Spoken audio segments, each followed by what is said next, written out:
Hi there, folks. This is Jackie Sawicki with the Texas and the National Coalitions Against Crypto Mining, and we're here with another Proof of Waste podcast. Today, we're going to be talking to Alex Vries, creator of Digiconomist, the Bitcoin Energy Consumption Index, published researcher, and doctorate student. Thank you so much for joining us today, Alex. We are incredibly excited to have you. Well, thank you for having me.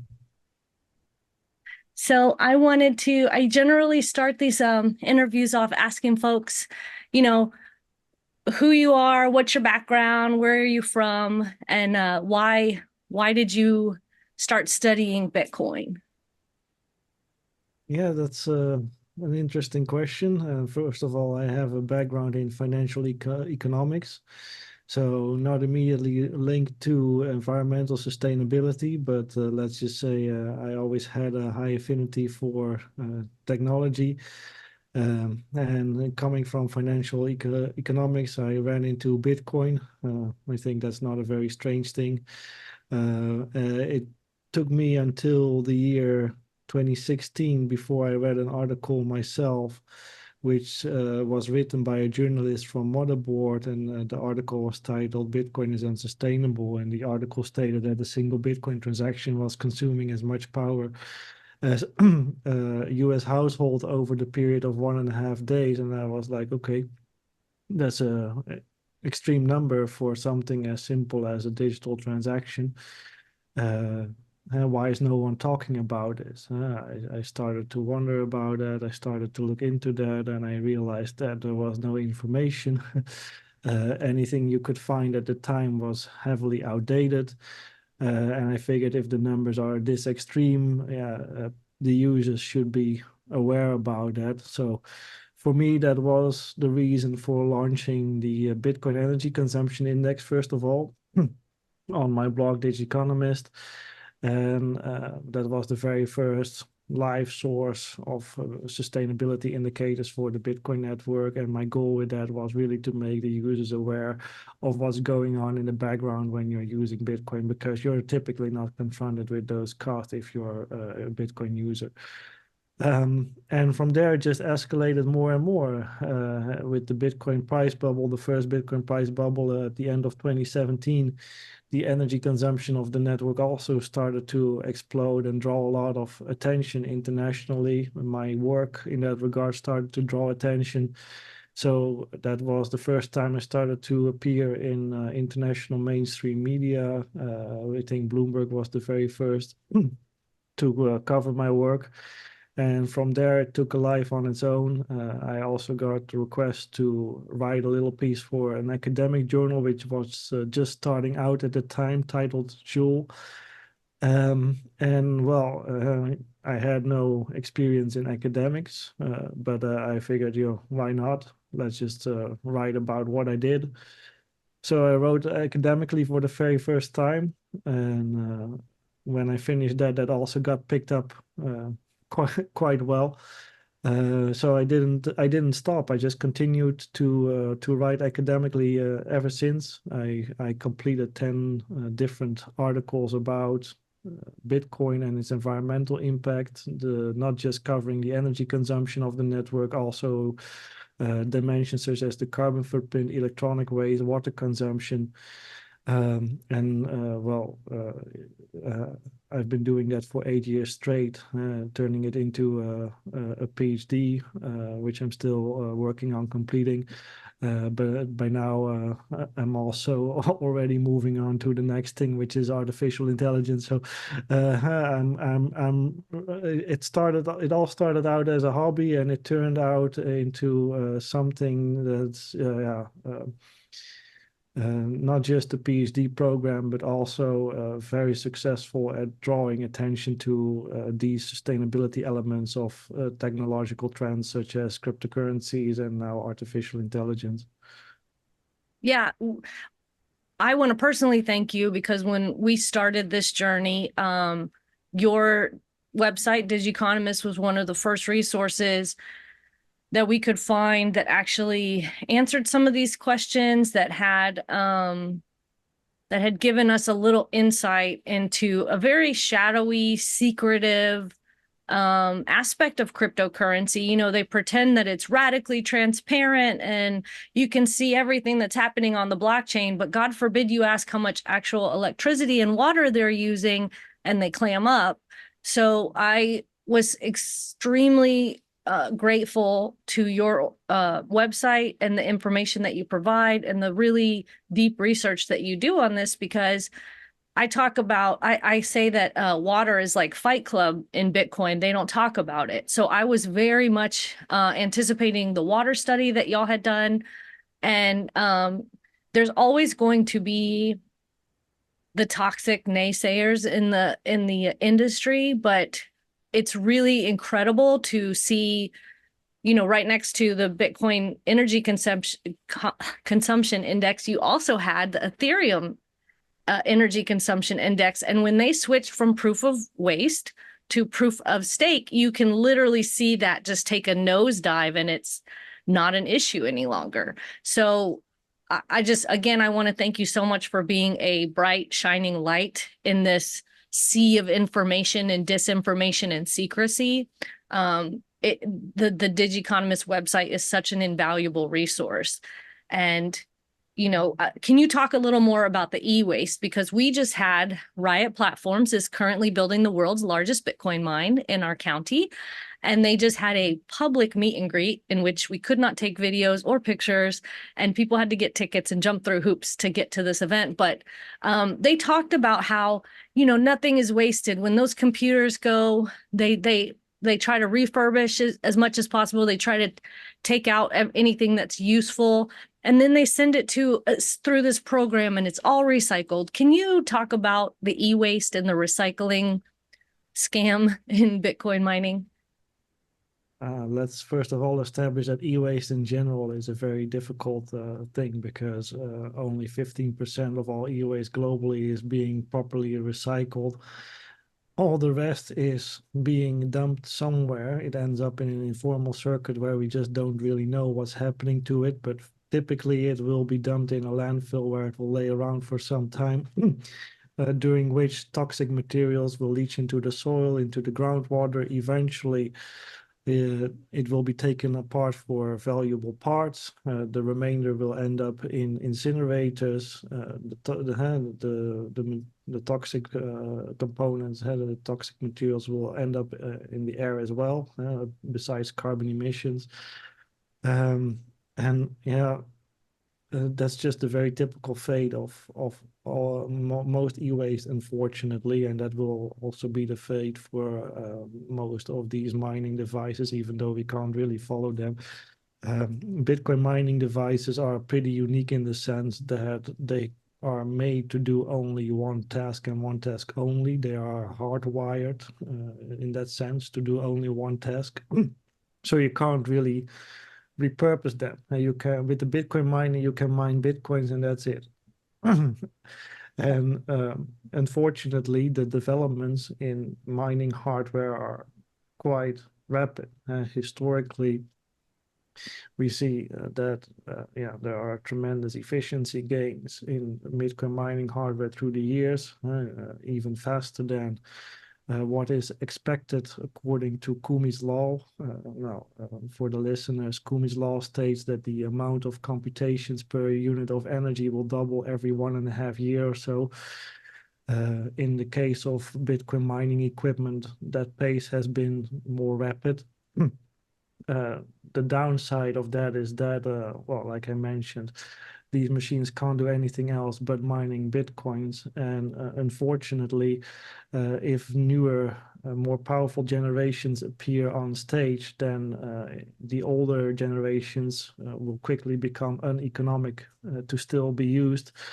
And at that point, their only fate is the landfill. Yeah, that happens rather fast. These devices just don't have a very long lifespan. It depends a little bit on market circumstances. So if the market, the Bitcoin price is going up, these machines can last a bit longer. If the market price is going down, they will last a bit shorter. But yeah, if you won't even reach a handful of years, not even close. If you get to 2 or 3 years, 3 years is really tops for most of these machines. And then it's probably off to the landfill. You can't repurpose a Bitcoin miner. You Yeah, can't make it.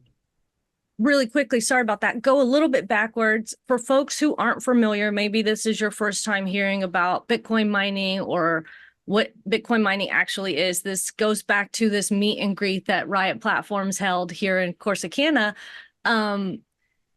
They will never give you a straight answer what Bitcoin mining is. You will hear they're, calculating complex mathematical equations. In reality, they are using extremely high-powered computers to guess and throw away trillions of numbers per second in hopes of hitting the Bitcoin lottery number. So when we're talking about using an entire home's worth of energy in a day, one single computer, we are talking about these machines that are just guessing and throwing away numbers at an extremely fast pace in order to, the more computation and the more power they can get, the more numbers they can guess, and the higher their likelihood of being able to add a transaction to the blockchain, and that rewards them with a Bitcoin. So as you said, these computers, they're called ASICs, application specific integrated circuits. They're not even really computers. I've had Bitcoin bros, correct me. Oh, well, actually, they're not computers. These things, as Alex has just said, their sole purpose is to guess and throw away as many numbers as possible. And they run them very hard. Like you and I, we turn our computers off at the end of the day. Generally these things run 24/7 as hard as they can. And so their lifespans are greatly shortened, as Alex said. And Amy Castor and David Gerard have talked about this, where they use creative accounting techniques to amortize the value of these things over their lifespan, but their lifespan is greatly reduced because of the way in which they're run. And can you talk a little bit about the halving and how that's impacted e-waste? Because I saw leading up to the halving a whole bunch of Bitcoin miners upgrading their computers in order to keep up with the halving event. So can you talk a little bit about that? Maybe tell folks what the halving is, and then maybe how that impacts the e-waste situation. Yeah, sure. Well, the thing in Bitcoin is that all those miners are competing for a block reward. Every block they create will award a certain amount of coins. And before the halving that happened this year, we were talking about 6.12 and a half coins for every block that was created. And that happens once every 10 minutes at a current rate of about $60,000 to $70,000 per coin. So this is only awarded to a very lucky miner. I mean, the whole Bitcoin network is performing 650 quintillion guesses per second of the day, trying to guess a certain winning number, which will allow them to create the next block for the blockchain. One machine eventually guesses correctly on average once every 10 minutes. And that one correct guess will allow them to complete a block and obtain the reward related to that. This reward goes down every 4 years. To be specific, every 210,000 blocks, which is roughly every 4 years. And that also happened this year. So, you just get a little bit over 3 Bitcoins for every block you create. Does that really matter for miners? Well, of course it matters, because their revenues got slashed in half. But if you compare it to the situation at the start of this year, had the Bitcoin price was also just half of where it is today. So eventually the fixed amount of coins that they get for every block got cut in half, but the value of those coins doubled. So in the end, their revenues has been more or less stable this year. that doesn't change that there is a continuous upgrading cycle going on anyway, because newer, more powerful hardware is always being introduced at a rapid pace. So in order to remain competitive, you have to upgrade regardless. And the halving can theoretically speed this up. If the market gets very squeezed all of a sudden, that would force out some of those older generations of miners, which just don't have a very high profit margin. In this case, it would probably not have made a very big difference. But that doesn't change that there is a continuous upgrading cycle going on anyway. So I would not expect the halving that happened this year to have had a very special effect on what's going on anyway, simply because even though the amount of coins that miners get per block got halved, the value of those coins doubled already. So that in itself doesn't change much. But newer generations of hardware are being introduced, of course, continuously and at this time as well. So if you're a miner, you have to keep up. And that means that older hardware is going to find its way to the landfill soon enough. Yep. Can you talk about, well, first, I've heard a lot of, and I guess I just want to kind of get this out of the way. Of course, Peter Housen and I have talked about on a previous podcast how toxic and abusive the Bitcoin crowd is online. Like, they're one of the most toxic subcultures online. And they love to talk about how you are connected with the European Central Bank. And we know a lot of where this hatred for bankers, a lot of that is seated in anti-Semitism and right-wing extremism. But can you talk about this this conspiracy that's always, anytime, they try to delegitimize anyone with any kind of credentials who are speaking up about this extremely exploitative and destructive industry. Can you talk about how toxic this culture is and how much you've had to deal with it and that kind of stuff, what that's been like? Sure. Well, I mean, how you see that they're very creative in making up all kinds of connections. First of all, they will state that Bitcoin will in the future compete with the euro and the dollar. I think that is already an extremely far-fetched thing to begin with, because Bitcoin is not a currency. It will never be a proper currency. It doesn't have a monetary policy. It will never be a stable store of value. It's inherent to Bitcoin. It doesn't have a central bank with a monetary policy, so it will never be stable.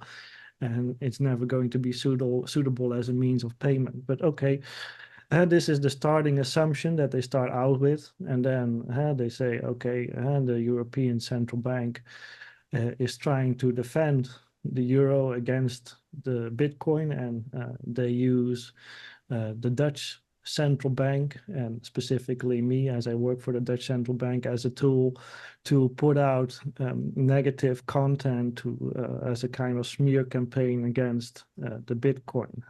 That's also making a pretty rough assumption on roles and responsibilities within the European Central Bank, because, well, even if you take the first thing as being true, Bitcoin would be competing with the euro, and the monetary policy with regard to the euro remains with the European Central Bank, and the Dutch Central Bank does not manage that.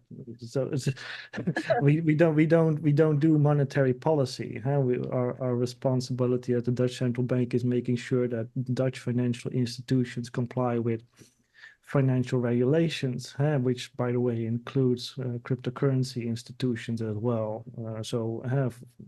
For as far as I'm concerned, I'm as much anti-bank as I am anti-cryptocurrency institutions, or at least if you would consistently apply the logic that's being applied. But okay, consistency is not a requirement if you're making up conspiracy theories, I suppose.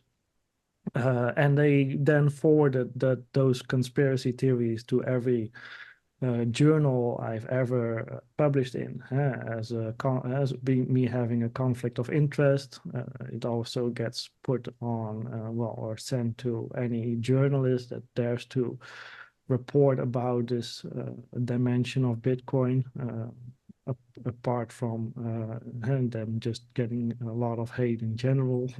If you ever read the comments underneath this type of message, you will quickly see what it's about, or check the comments to my own social media messages.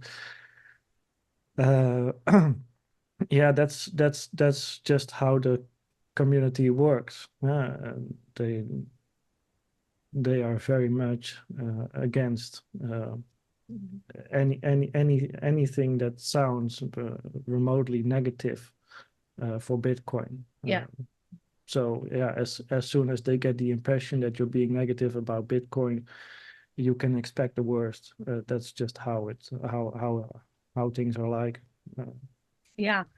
We also, I'm going to keep bringing this meet and greet up because it's fresh. It just happened last week. But during that meet and greet, Bitcoin Pierre Rochard, who is a professional liar for Riot Platforms, had mentioned, don't believe the reports that you see in the news about Bitcoin's water and energy consumption, because the way that they run those models is very secretive, and it's not good data. You should believe us instead. And this to me is again where they're talking out both sides of their mouth. He literally said that Riot Platforms is extremely transparent, but this is the same company that sued the federal government to keep their energy consumption a secret.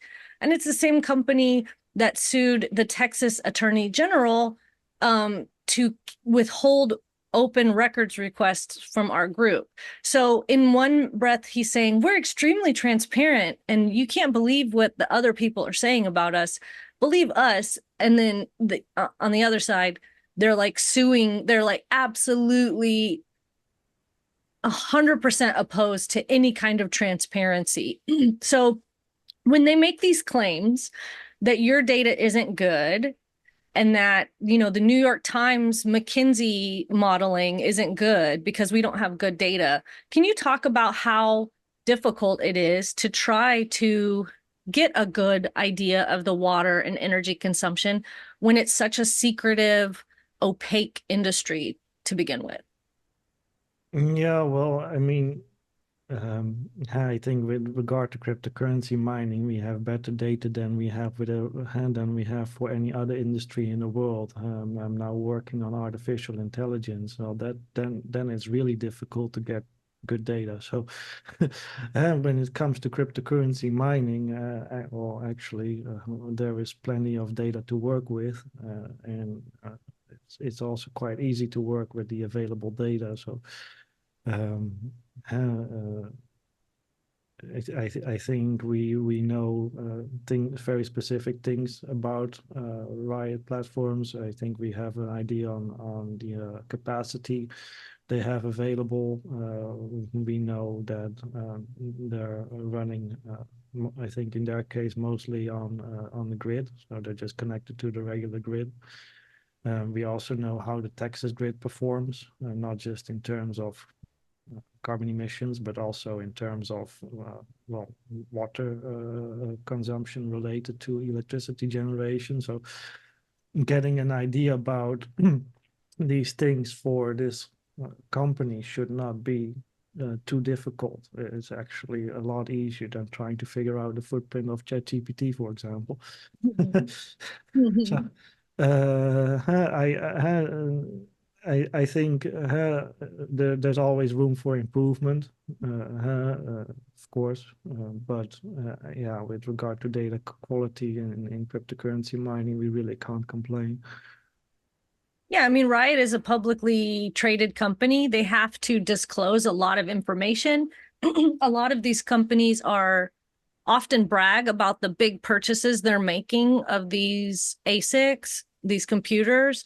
So you can extrapolate a lot of data from the publicly available information that they themselves And provide. if they want that information to be more accurate, then they should definitely provide that information themselves. And I think that we're seeing platforms like had the Bitcoin Mining Council, where they're saying, "Oh, we have all these miners in the U.S.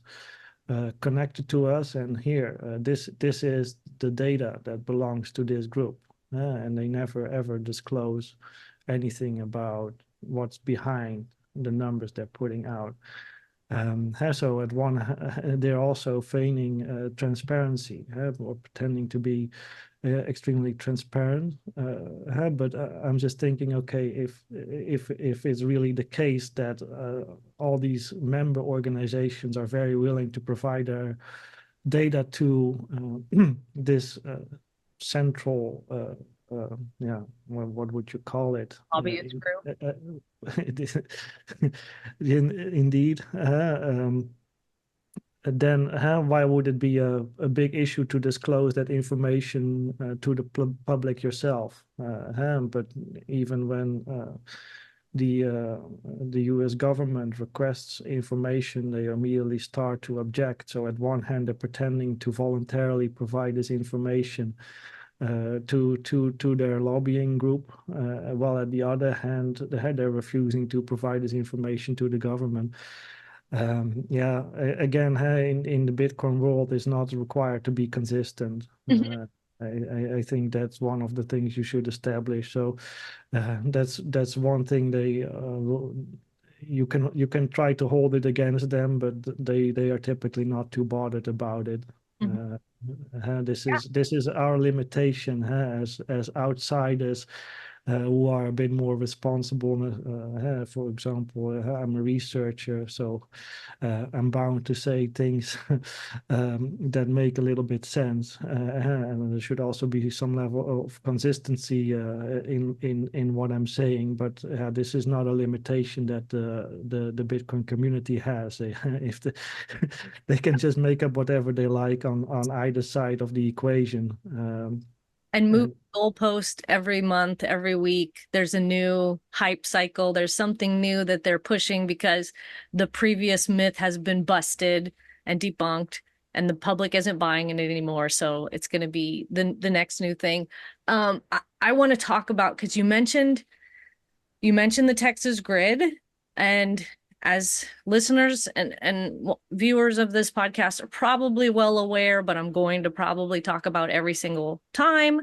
Riot Platforms is one of the largest Bitcoin miners in the world. They're currently building the world's largest Bitcoin mine here in Navarro County. They already have the North America's largest facility in Milam County outside of Austin. This company alone made $125 million when the Texas grid crashed in 2021 during Winter Storm Uri. And right now, we are already seeing in May historic demand on the grid. Texas is #1 in renewable energy in the nation. We have more solar and wind than California does at this point. We have always been #1 in fossil fuels. Our bills should be going down, down, down, and instead they're increasing. I believe that's because Texas is also #1 in Bitcoin mining. In September of 2021, China kicked them out, and they flooded to Texas. Our governor, Greg Abbott, said, "Come to Texas. We have a deregulated energy market and cheap electricity." And they did. So last year, we had, in the month of August, 8 calls for conservation, at least 11 record-breaking demand days. And we are starting every year earlier and earlier, breaking these demand days. So it's May 28th. Yesterday was 95 degrees. Again, we've already broken several records this month alone. Every time, folks, y'all see one of these headlines, know in your heart that companies like Riot Platforms and Marathon Digital and TeraWulf and these kind of things, they're getting subsidies to shut down and not crash our grid. Can you talk about, because there's not that much information. ERCOT, who is the grid overseer in Texas, is extremely secretive about the Bitcoin miners on our grid.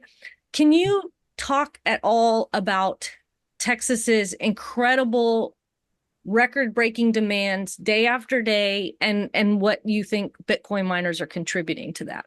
Yeah, well, first of all, the Texas grid is very unique. I think Texas is very proud in having an independent grid, but lacking an interconnection to other grid also means you can't import energy when you need it. So that means you just have to make do with whatever you have available. And if that's insufficient, it's a problem. And Texas has repeatedly been in situations where the energy supply isn't meeting demand in several situations, and it has really disastrous consequences. So these these Bitcoin miners, they come in, they're saying, oh, we have the solution to this problem. We are participating in these demand programs, and we're giving back power when it's needed. But the first thing is, they always get it in the wrong way, because the thing is, you have a limited supply. Part of that supply is going to be taken by these Bitcoin miners. So you're not increasing the available supply, you're actually decreasing the available supply. You will find yourself in a situation where supply is tight sooner than before. It makes total sense that you're experiencing that as well. And that also means that those demand response programs will be triggered more often, where prices just go sky high. This is great for these Bitcoin miners that are participating, because they get record amount of money for shutting down in that case. But they contributed to increased scarcity in the first place. Just their presence on the grid is increasing the scarcity, and will get you in the situation where they are forced to shut down and get paid to shut down in that case, and everyone else paying for it. It's everyone else in Texas that ends up paying for this. Increased electricity prices. That's the reality in Texas. If you increase demand on the grid and you're not increasing supply, very simple economics, you're going to be paying more for electricity. It's really simple, and you will get yourself in that. Especially in Texas, where electricity prices can spike to extreme highs, you will find yourself in that situation more often. Pierre Rochard at that meet and greet last week said, we're using so much energy, we're actually driving down the costs of electricity. And you're not really seeing, it was like he was trying to do a Jedi mind trick. You're not really seeing increases in your electricity bill. That 20% is just inflation. And again, I go back to, we are number one in renewables. We are number one in fossil fuels. We should be getting like dividend checks like they do in Alaska for their oil wealth. And instead, because we are now home to more Bitcoin miners, and again, we have no idea who they are, how much energy they're using, where they are, because they sued the federal government to keep that a secret. So the gaslighting in this industry is incredible. And when you talk about consistency, I am someone who believes that words matter, and that when you say something, that it should have like factual and reality base to it. But these people are, I mean, they will just lie and lie and lie to your face. They will gaslight you to your grave. And this I keep saying they are putting 30 million Texas lives in jeopardy, and I'm not being hyperbolic. And we're already seeing, just like you said, those incredible spikes. We're seeing headlines now. On May 8th, we had our first record-breaking demand day of the year. And guess what? Energy prices skyrocketed by 1,000% or something insane like that. And so my analogy, you will see that the PR of these Bitcoin companies, they will first of all make millions during this time period. And secondly, they will make public statements like, look at us, we saved the Texas grid. Yeah, they did on September 6, 2023, last year. The Texas grid came within 15 minutes of having another catastrophic Uri event. Bitcoin miners shut down, and magically the grid stabilized. They absolutely did exactly what you said. They spun it as Texas Bitcoin miners save the grid. But to me, that was proof positive. That day will live in my brain forever as definitive proof that they are destabilizing the grid. Yeah, they are the reason that the grid needs saving in the first place. Correct. So this is my analogy. A murderer is strangling you. They have their fingers around your throat and they ease up a little bit and they say, look, I'm helping you breathe. Now pay me. It's extortion. They are creating the very problem that they are getting paid to solve. So that is one of the most, when Bitcoin Pierre said, don't believe your own eyes, don't believe your own electricity bills, don't believe the record demand that we're having earlier and earlier. That very day that we almost crashed the grid again on September 6, 2023, was the exact same day that Riot Platforms announced that they had made $31.7 million the month previous in August for turning down. They made more money in August by not working than they did by guessing numbers. And guess where that money comes from, folks? Texas energy consumers, Encore customers, because they have those deep discounted energies. And then when they get paid to shut down by ERCOT, they sell that discounted energy credits back to the grid at a spot price. And that spot price can be 1,000 times higher than, on non-peak hours. So it really is a boondoggle. And can you talk about if you're knowledgeable about this, the oil and gas industry's connection with this Bitcoin mining thing, especially here in Texas?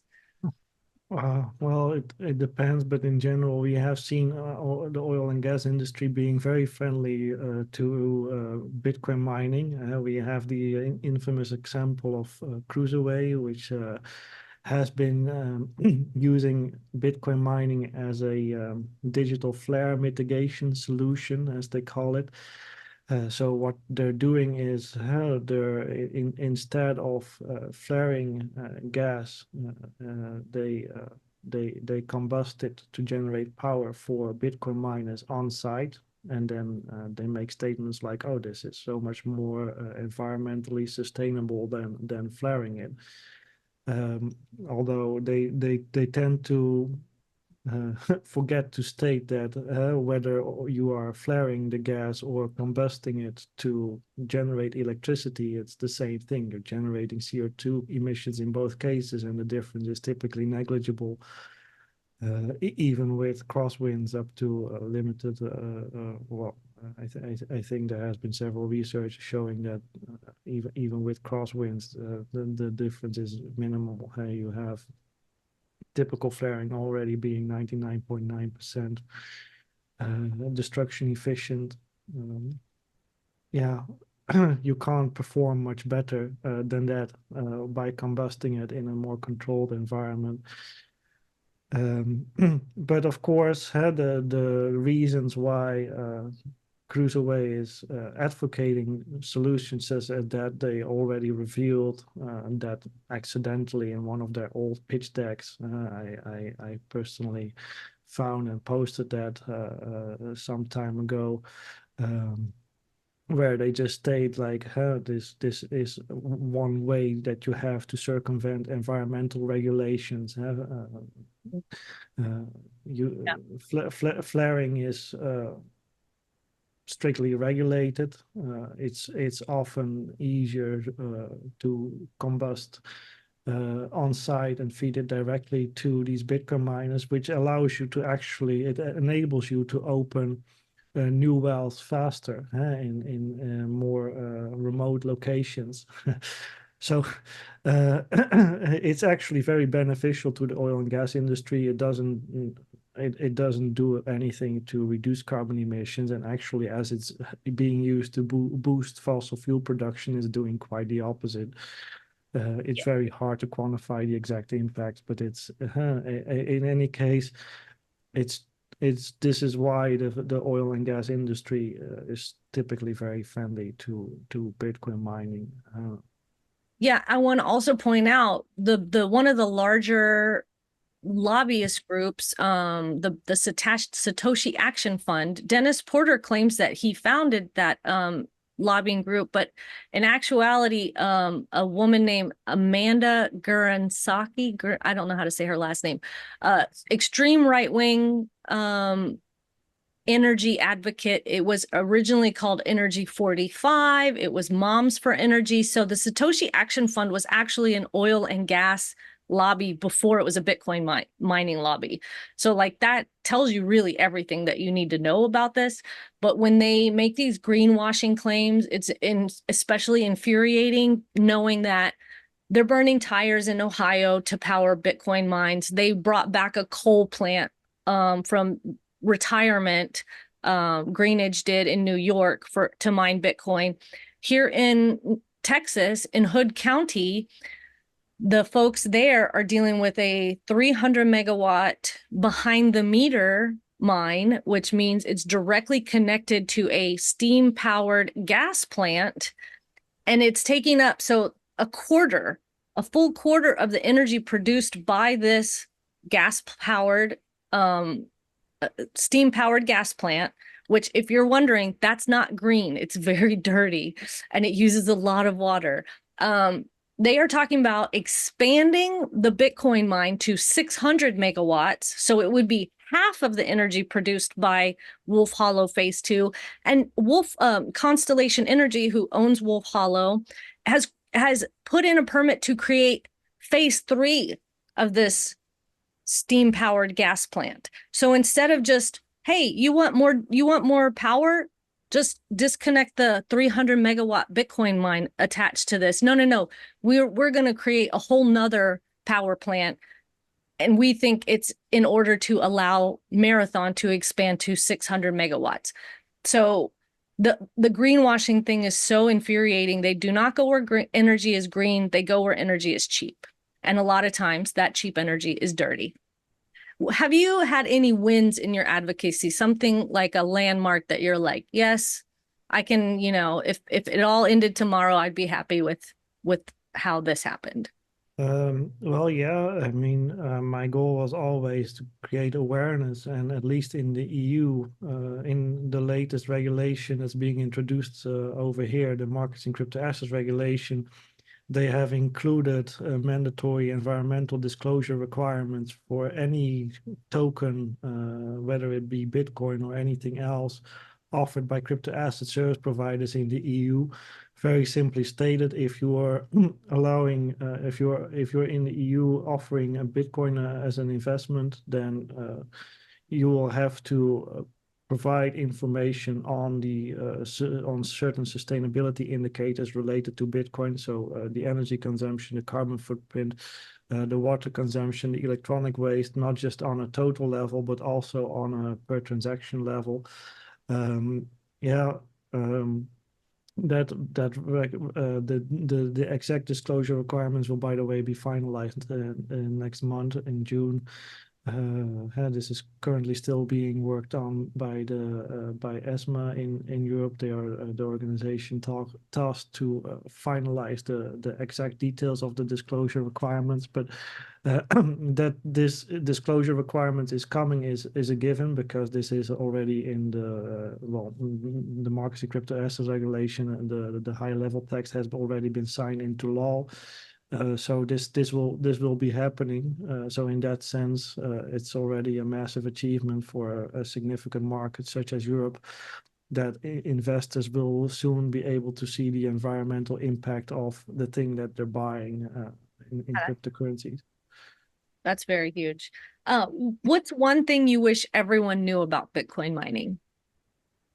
Well, I think it's related to the one thing that was already discussed about how the most successful PR for mining has always been that has been presented as a thing that concerns solving complex puzzles, as if it's something incredibly difficult that these miners are doing. I really think that is their most successful PR, because what is really going on with these miners is they're doing incredibly stupid work, and they're just repeating that extreme amount of times every second of the day, 650 quintillion times every second of the day, nonstop to be precise, and they're just making, it's just a guess the number game.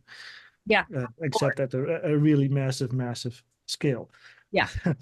uh, and yeah, if you realize that in Bitcoin's case, that really dumb process is requiring more power than the entire traditional financial system combined, yeah, I think a lot of people's jaws would drop to the floor. So I think you really have to be aware what is mining really, and how much power does this consume, especially relative to the existing financial system. And there's no way you cannot be you have to be outraged once you learn about it. Yeah, Riot Platforms just disclosed that they have energized 8,000 computers or ASICs here in Navarro County. And through their own public, announcements and press releases and stuff, we were able to discern what exactly type of machine they're using. And those 8,000 machines was like putting 28,000 homes worth of energy demand onto our local grid. That is literally more homes than there are in Corsicana. So they put an entire city's worth of demand with a switch. And we're supposed to pretend like that's not going to have any kind of effect, and that's just total, like we're in a vacuum, and that doesn't affect other people and other systems. They've lied a lot about the water situation. There is still at the meet and greet, one thing was said, and then another thing was said later on by the head of construction on Facebook. So they can't even get their own story straight. When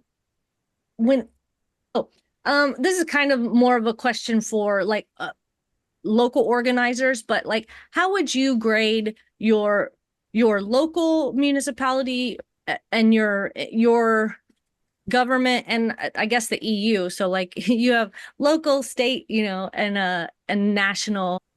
How Yeah. how's your government, reacted to this environmental catastrophe? Yeah, well, the nice thing about my country is that it's part of the EU, and EU regulation simply makes up 80% of our local regulation. So the EU is very dominant. And at the EU level, now they're introducing this markets in crypto asset regulation that I already talked about, which at least includes very useful disclosure requirements with regard to digital assets. So I think that's already a lot further than they are in the US. It's uh, still less than what they previously did in China. And China just said we don't want mining or even digital assets in general, so they just banned cryptocurrency mining and they banned digital assets altogether. The EU actually tried, the European Parliament tried to get Bitcoin banned, but there were too little, there was too little support for that, and there was a massive pushback from lobbyists, and there was just nobody lobbying in favor. At the time this was being discussed, all the NGOs were still asleep at the wheel, unfortunately. So the more drastic actions never got approved, but it doesn't change that and they are at least doing something. I know that some regulatory proposals were introduced in the US with regard to making things more transparent, especially since you have a lot of mining activities going on within US borders. But I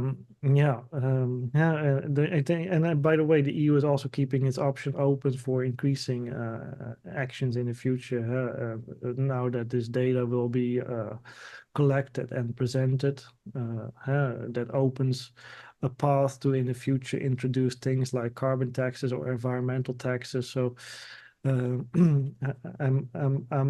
pretty happy with or reasonably happy with the way the EU is dealing with it. They could go a little bit further and faster. But it's better than the US, so everything is relative. We're the US government is so dysfunctional and broken right now. We are not expecting pretty much anything to pass.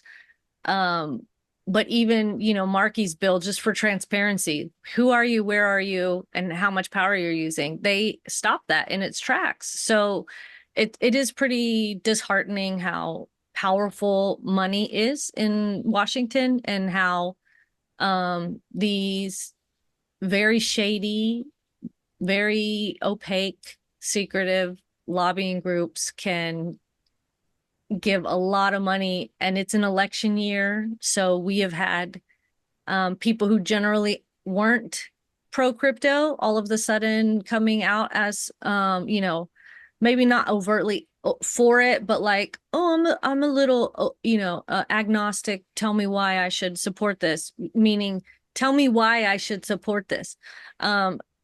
I want to go back a little bit, because I was trying to think of what I wanted to ask you, but when you said Bitcoin mining uses the same amount of energy as traditional finance, the Bitcoin bros are the first ones to whataboutism and say, what about traditional finance? Billions of people are using traditional finance. How many people are using Bitcoin, and what's the equivalent, energy consumption to population? It's just really staggering. The traditional financial system.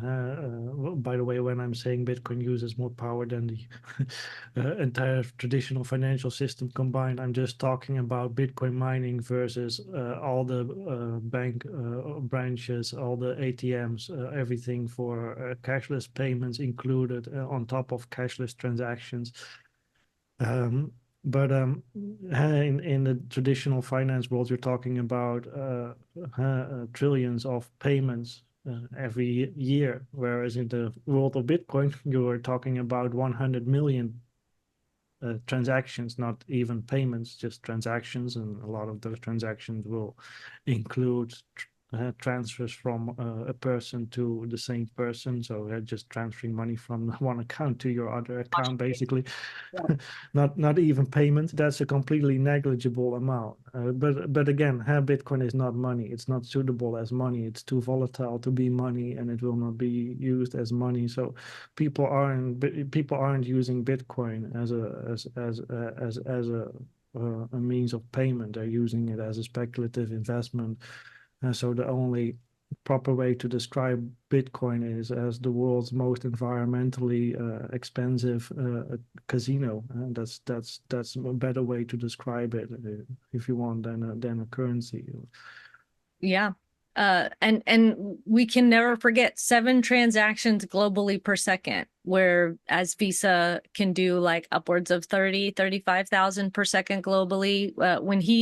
When Alex is talking about this is not a currency, people are, and when someone is defending it in my mentions in Twitter and stuff, I ask 3 questions. When was the last time you filled up your gas tank with Bitcoin? When was the last time you bought groceries with crypto? What was your last utility bill you paid with Bitcoin? It's not money. My 72-year-old mother uses her Apple iPhone and Apple Pay for everything. She's not using Bitcoin. Bitcoin's 15 years old. Nobody's using it to buy anything. It's a financial fraud, but sure, we can call it a speculative asset. To me, I will always call it the biggest financial fraud in human history. What is your worst fear about Bitcoin mining?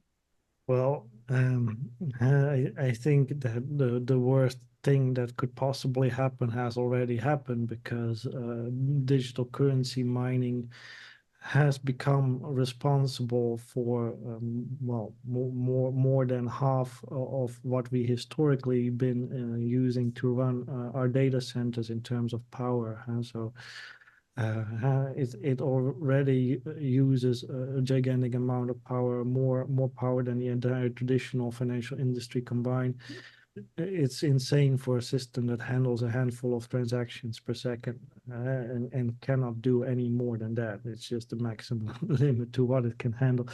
So we're stuck with looking at a system that has a carbon footprint per transaction that is equivalent to the per person footprint of a transatlantic flight. Um, and it's not improving. It's only getting worse through the years because the amount of transactions that Bitcoin can do is fixed. It hasn't improved in years, and it will never improve because this community doesn't want to change anything. And so in the past they blocked attempts to allow Bitcoin to have a bigger capacity.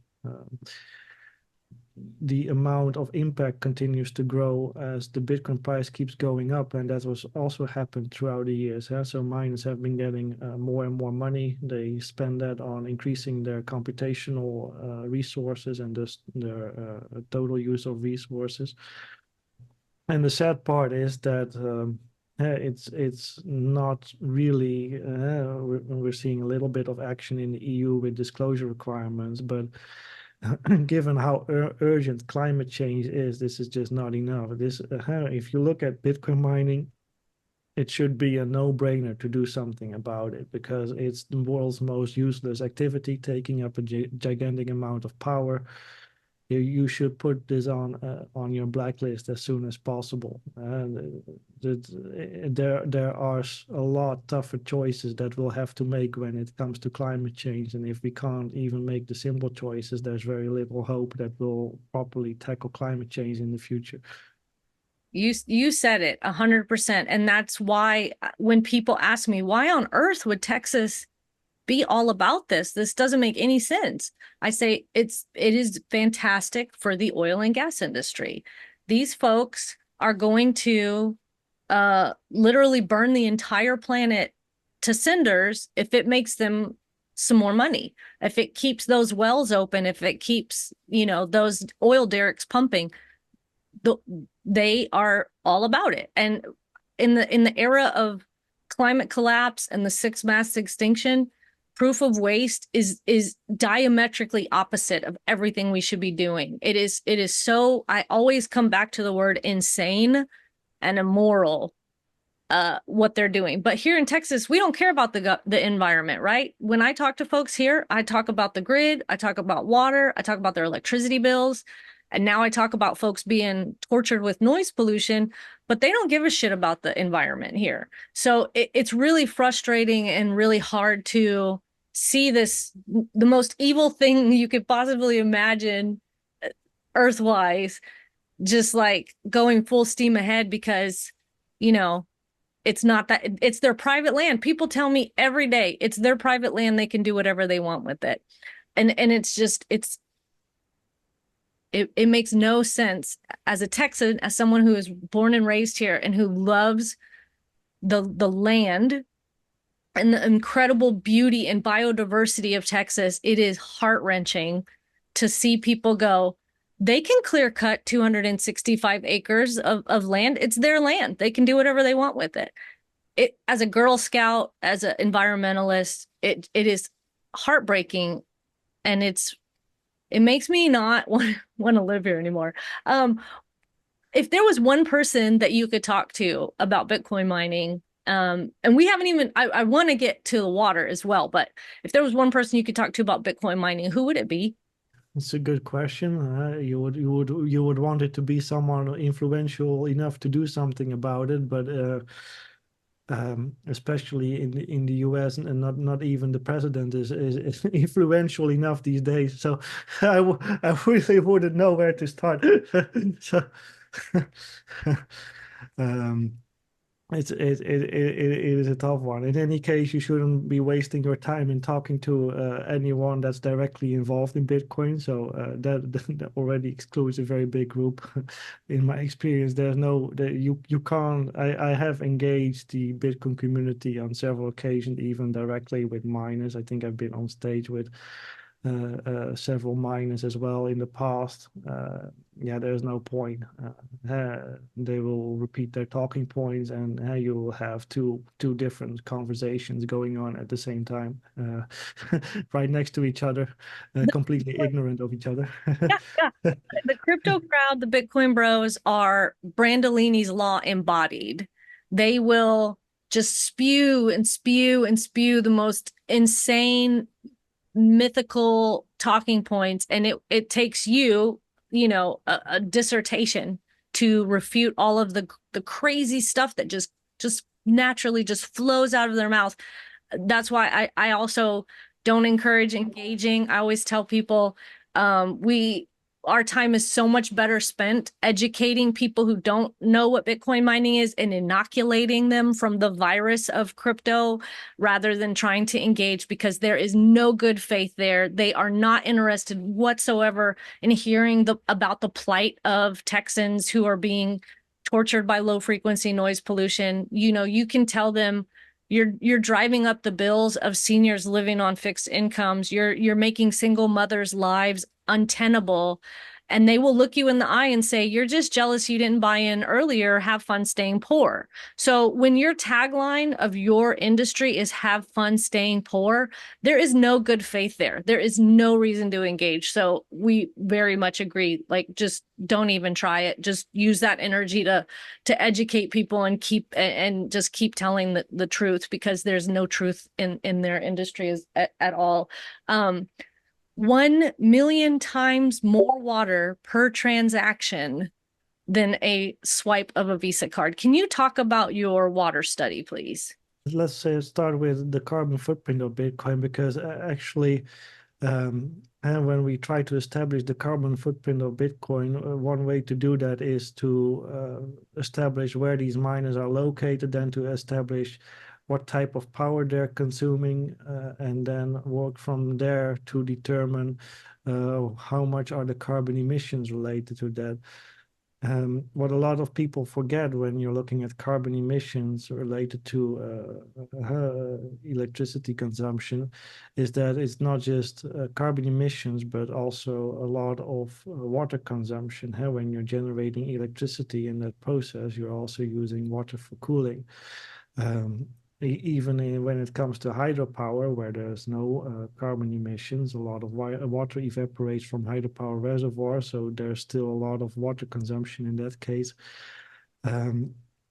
So just like electricity consumption has a carbon footprint, it has a water footprint, and that water footprint is ultimately 80% of the water footprint of a Bitcoin miner. So if you can determine or get an idea of the carbon footprint of Bitcoin mining, which we already could before, then you can also establish a big part of the water footprint of these miners as well. And that's what I did. I looked at where are these miners located, what is the power consumption profile in those areas, and how much water consumption is related to generating that power.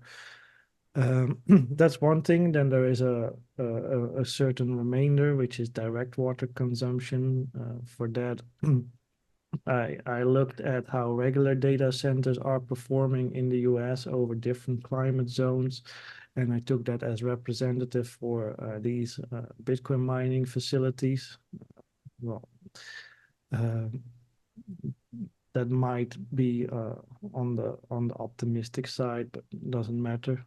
In any case, what I figured was that ultimately this network is consuming in total more than 2,000 gigaliters of water every year. And if you consider again that this network is just handling 100 million transactions a year, this ultimately also comes down to what I described as a backyard swimming pool worth of water per single transaction that literally goes up in smoke. And they took such issue with you using per transaction because they're like, that's not how the blockchain works. So they want it like both ways. They want to pretend like it's a currency, but when you actually measure it as such, they get so offended. They were like putting themselves into pretzels trying to, wriggle their way out of the data.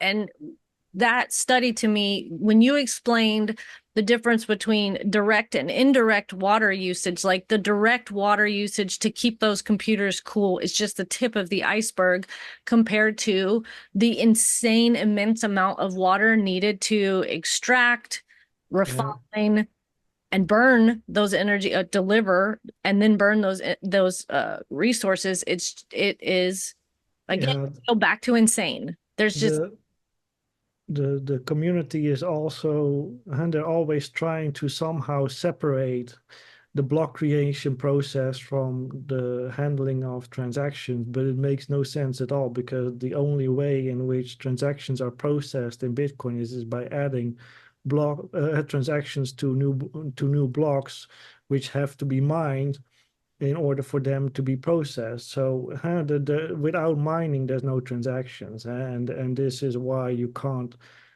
just separate the two. It makes no sense at all. But of course, they keep trying because the numbers look extremely bad.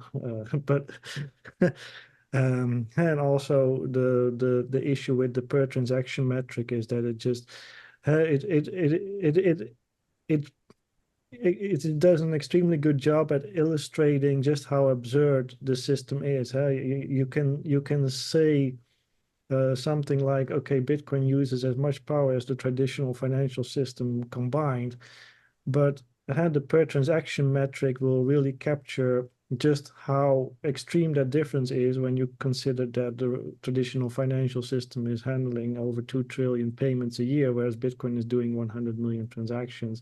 That is what is captured with the per transaction metric, and that number makes it so painfully clear how extremely disproportional the impact of Bitcoin really is.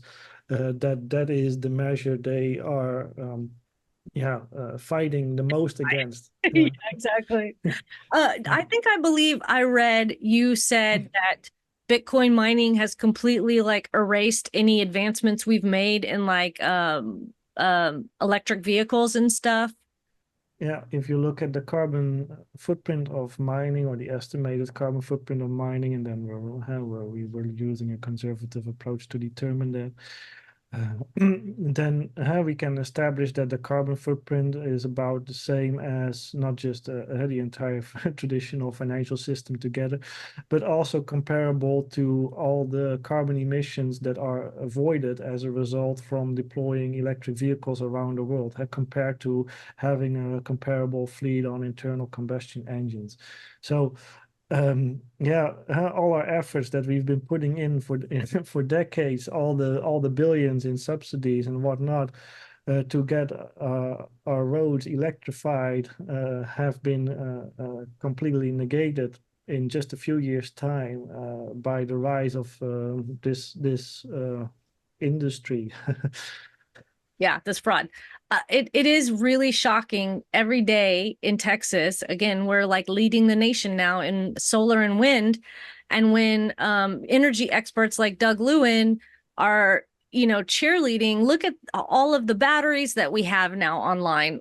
Look at all the solar, like in on a bright, shiny day in Texas, our grid is like over 50% solar and wind. And I'm going, yeah, but how much of that is just being totally squandered on guessing and throwing away numbers? We know at least 3.5 gigawatts of power demand is on the grid from Bitcoin miners. That we know of. That is the absolute bare minimum. I know it's way more than that. Why do you, knowing how toxic the bros are, knowing how what an uphill battle it is getting anything done in American legislature. Thank God y'all are doing a little bit more in the European Union. But why do you persist? Why do you keep going? Why haven't you just said, screw it, I'll do something else? Well, first of all, because no matter how much you deny climate change, it's still happening and is having a real impact. So you can avoid talking about it, but it doesn't change that we're seeing the impacts of climate change more and more. This is a very simple reality, and this requires us to be very mindful about the way we use resources. In the EU, we have an energy efficiency first principle, which it makes it very explicit. It's not just about making sure that our energy supply is going green, but also making sure that we use our resources in a responsible way and actually try to reduce our use of resources. And then you see these digital applications, whether it be digital currencies or whether it be artificial intelligence, that have embedded economic incentives for anyone involved to use as much resources as humanly possible, and which completely runs counter to what we need to achieve with regard to climate change. And we need to manage our resources, and now we have technologies like cryptocurrency mining and also artificial intelligence, where you have the bigger is better principle at work. Which is just running completely counter to that and actually rapidly advancing the amount of resources we're using for digital applications. And it's not transparent. I take a very big issue with the footprint of digital applications because it's not tangible. You're typically not confronted with it. Even the Zoom call we're having now, it has an AI companion button at the bottom. But also that is nowadays responsible for using up significant amounts of power in the background as well. And yeah, we're very creative at finding new ways to boost our demand for resources. But yeah, in a world where we have to be mindful of the way we use resources, that is just completely fundamentally incompatible. So I hope to make people more aware about this. But yeah, it clearly doesn't work in all cases, but that doesn't stop me from trying. Thank you for it. Yeah, I have been saying in the sixth mass extinction event in the era of climate collapse, we should be extraordinarily picky about where we're using energy, and using a mid-sized country's worth of energy and water to guess and throw away numbers is again completely opposite of what we should be doing. Conservation, energy efficiency, transmission lines, batteries, these are real solutions to the problems facing the Texas grid. And Bitcoin is not on that list. It's just, I keep going back to the word insane, because if you are, watching tech last year, June was earliest high demand, record breaking temperatures and demand on the grid. Now it was May 8th. Climate change is real. We're watching it unfold in real time before our very eyes.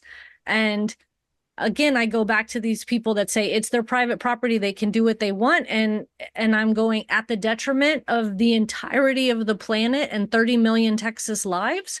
I don't see the cost benefit analysis, shaking out here. I think it's an extremely destructive, exploitative, wasteful technology that's only helping a tiny, tiny, tiny little percent of folks.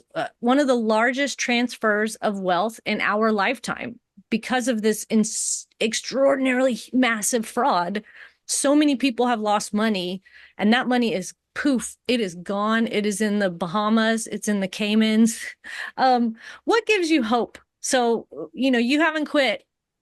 And we know, and I'm sorry, one last thing. We're never going to technology our way out of climate change either. Like, we have to constrict consumption, and people don't want to talk about that. But what gives you hope for the future? Why, what gives you hope that maybe this insanity isn't going to last forever?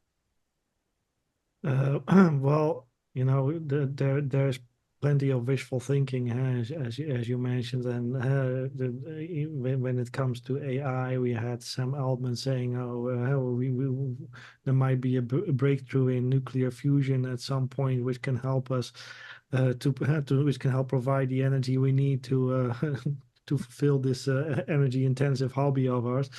Yeah, that kind of wishful thinking is very common. Obviously, I don't share that. I think we need to work with what we have at the moment. And we need to manage our resources properly. And we're seeing that more and more regions around the world are becoming more aware that well, is not just cryptocurrency mining that is controversial, but actually data centers in general. My home country, the Netherlands, rejected a data center from Meta simply because they wanted to use our wind power. The big tech companies love green power because they want to clear up their corporate sustainability reporting. Um, but of course, local authorities didn't buy that. They said, okay, we can use our green energy for other things. So there is still some common sense left in the world. And we're seeing more and more countries, also in Sweden, previously they cut subsidies. They previously introduced subsidies on electricity consumption by data centers. They cut that last year because, well, they were promised jobs. They never got jobs. And they realized that it's just a big energy hawk and not delivering anything. Right. Ireland is pretty big on data centers, but they're also putting a halt to data center construction. Same for Georgia. I know Iceland was specifically kicking out cryptocurrency miners because they were like, hey, we can also use this power to do agriculture instead of useless computations. Yeah. Um, so, Paraguay just kicked them out. yeah, and I think that it's not just going to be hard for cryptocurrency miners going forward. I think data centers in general will have a big problem because they just locally they don't deliver much. They will promise all the jobs in the world, but the reality is that they will only deliver a handful of jobs relative to the amount of power that they're consuming is completely negligible. It's Just a like massive Bitcoin mining. Yeah. yeah, it's a massive opportunity cost. Hey, it doesn't attract any extra business. No one has to be near a Bitcoin mine. No one has to be near a data center. It doesn't matter whether you're close or far away. Um, so and I'm assuming that this will be a trend where no one wants to have these data centers in their backyard anymore, except from some really Yeah. interesting exceptions. It is getting like that.